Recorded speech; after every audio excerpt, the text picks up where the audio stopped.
साईराम। शिर्डीस ज्याचे लागतील पाय, टळती अपाय सर्व त्याचे। श्री क्षेत्र शिर्डी परिक्रमा ही आम्हा सर्व साई भक्तांसाठी जणू काही पर्वणीच ठरत आहे।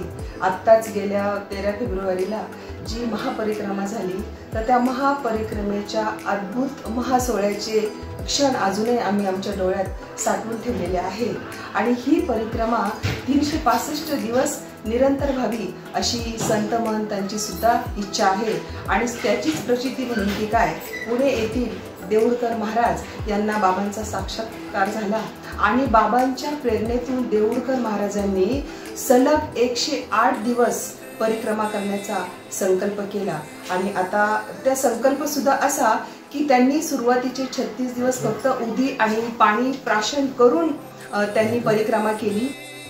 ही परिक्रमा 365 दिवस निरंतर व्हावी अशी संत महंतांची सुद्धा इच्छा आहे। आणि त्याचीच प्रचिती म्हणून की काय, की पुणे येथील श्री देऊळकर महाराज यांना बाबांचा साक्षात्कार झाला आणि बाबांच्या प्रेरणेने त्यांनी 108 दिवस सलग मौन धरून 108 दिवस परिक्रमा करण्याचा संकल्प केला।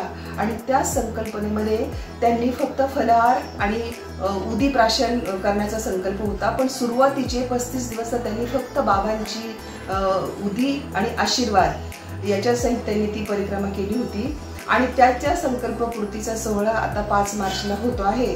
तरी सर्व साई भक्तांनी याच्यामध्ये सहभागी व्हावे अशी देऊळकर महाराजांची इच्छा आहे, त्यांचं आमंत्रण आहे। आणि आपल्या सर्व शिर्डीकरांचं दायित्व आहे की आपण या कार्यक्रमामध्ये सहभागी झाले पाहिजे।